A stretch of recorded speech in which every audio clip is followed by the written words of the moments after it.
السلام علیکم۔ سب سے پہلے تو ہم نشی کے تمام ذمہ داران اور اراکین کا شکریہ کہ آپ نے محفل طنز و مزاح کا انعقاد کیا۔ اس کے بعد بھیونڈی ویورس ایجوکیشن سوسائٹی کی انتظامیہ کا شکریہ کہ اس بزم آرائی کے لیے آپ نے ہمارے سر پر چھت اور زمین مہیا کرائی، سر پیر کے نیچے۔ ایک مختصر تحریر بصورت انشائیہ جناب صدر کی اجازت سے میں حاضر کرتا ہوں، سماعت فرمائیں۔ عنوان ہے ہم نے چھٹی منائی۔ چھٹی کا لفظ سنتے ہی دل میں ایک عجیب سی خوشی کی لہر دوڑ جاتی ہے، بلکہ اسے سونامی کہنا بیجا نہ ہوگا۔ چھٹی یعنی وہ دن جب دفتر کی زنجیریں ٹوٹ جاتی ہیں، الارم کی چیخیں خاموش ہو جاتی ہیں اور گھر والے ایک ساتھ بیٹھ کر چائے کی پیالیوں میں خواب دیکھنے لگتے ہیں، یا پھر یوں کہا جائے کہ زندگی کی تلخیوں کو چائے میں گھول کر پینے کا اہتمام کیا جانے لگتا ہے۔ کبھی ایسا بھی ہوتا ہے کہ اس چائے کی پیالی میں کوئی انہونی طوفان پیدا کر دیتی ہے۔ چھٹی اتوار کی ہو یا سردیوں یا گرمیوں کی، اس کا براہ راست تعلق ہماری جیب کی گرمی سے ہے۔ جیب جتنی گرم ہوگی، چھٹی منانے والے بھی اتنے ہی گرم جوش ہوں گے۔ ہمارے گھر میں چھٹی منانا کوئی آسان کام نہیں۔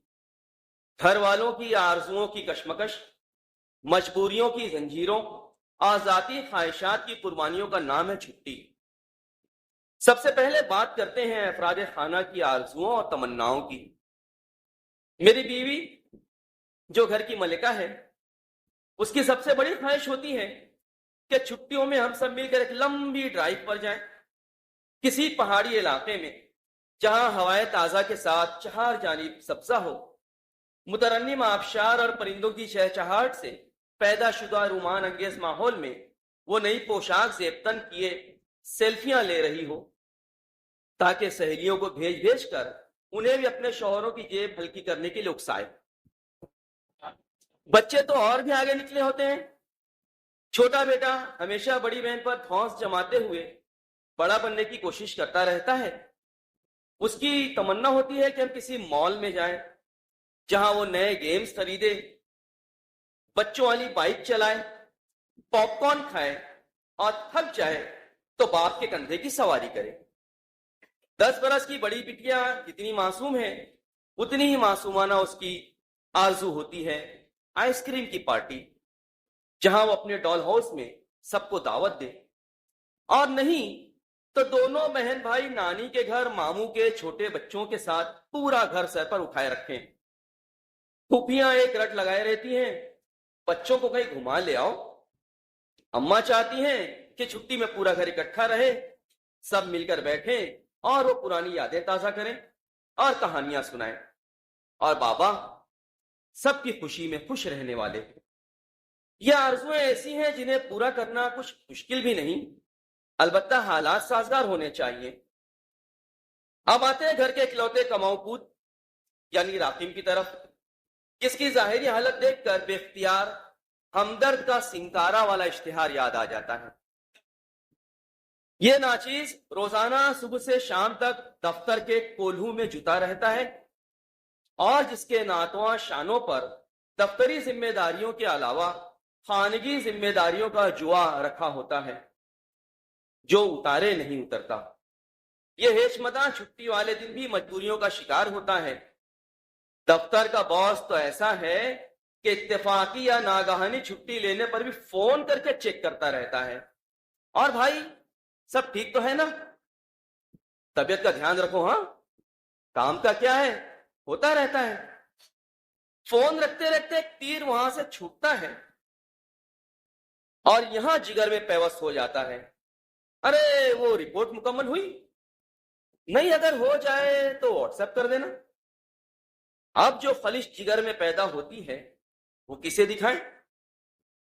گھر کی مجبوریاں اپنی جگہ، کرایہ، بجلی کا بل، بچوں کی فیس، یہ ایسے بوجھ ہیں جو چھٹی والے دن بھی کندھوں پر بیتال کی طرح سوار رہتے ہیں۔ راجہ وکرم کے کندھوں پر سوار ہونے والا بیتال کبھی کبھی درخت کی شاخ پر الٹا لٹک جایا کرتا تھا، لیکن یہ میرے شانوں سے اس پوری طرح چمٹ جاتا ہے گویا زندگی بھر ساتھ نہیں چھوڑے گا۔ چھٹی منانے کے لیے پیسے چاہیے اور پیسے کمانے کے لیے وقت. ہمارے معاشرے میں اکلوتا کمانے والا ایک ایسے سپر ہیرو کے مانند ہوتا ہے جس نے کیپ یعنی کندھے سے لے کر پیر تک پیچھے لہراتا ہوا پردہ نما چوغا نہیں اوڑا ہے. البتہ سبھی کی توقعات اسے سپر ہیرو جیسا احساس دلانے میں کامیاب رہتی ہیں. افراد خانہ کے تئیں ذمہ داریوں کا احساس تو سبھی کے دل میں ہر وقت رہتا ہے. سبھی جانتے ہیں کہ بیوی کی آرزویں پوری نہ ہونے سے اس کا دل دکھتا ہے، بچوں کی تمنائیں ادھوری رہنے سے وہ مایوس ہو جاتے ہیں، اور ماں کی خواہشات نظر انداز کرنے سے گھر کا سکون چھن جاتا ہے. ذمہ داریوں کا یہ احساس مجھے شب زندہ دار بنائے رکھتا ہے.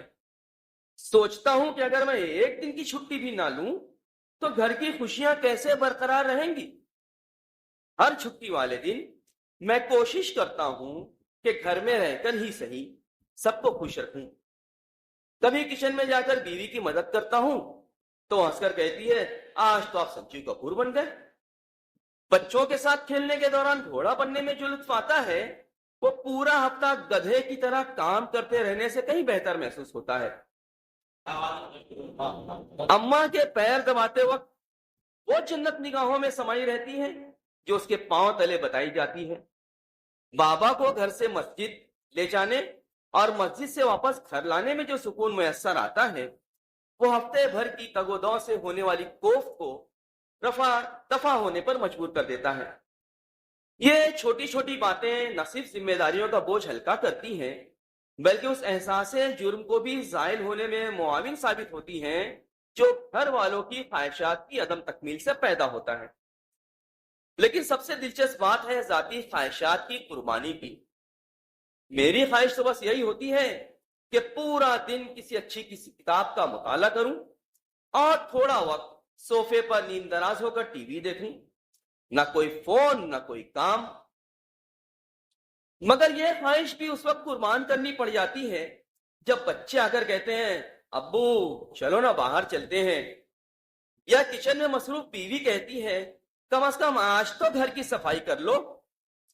کبھی کبھی سوچتا ہوں کہ اگر سب کی آرزویں پوری کرنے کے لیے ایک جادوئی چھڑی ہوتی یا الادین کا چراغ بھی مل جاتا تو کتنا مزہ آتا.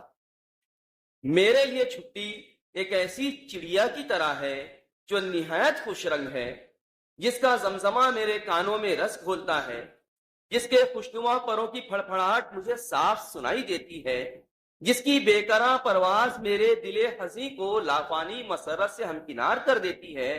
وہ میرے آرزو کے چمن میں اٹھلاتی اتراتی اڑتی رہتی ہے مگر کبھی میرے ہاتھ نہیں آتی.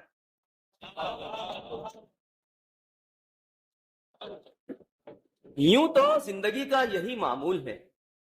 ہم چھٹی اس طرح مناتے ہیں کہ گھر میں بیٹھے رہیں، چائے پی، پرانے البم دیکھی اور تھوڑا بہت ہنسی مذاق کر لیا. نہ کوئی لانگ ڈرائیو نہ کوئی مال، بس ایک ساتھ ہونے کا سکون.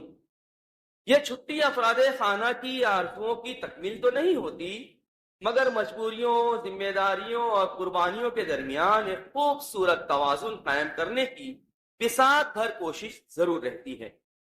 اور ہاں، مزے کی بات تو یہ ہے کہ اگلی چھٹی تک ہم سب پھر سے چھٹی منانے کے خوابوں میں کھو جاتے ہیں، گویا ہم نے ابھی بھی اچھے دنوں کی آس پر پانی نہیں پھرنے دیا ہے. شکریہ.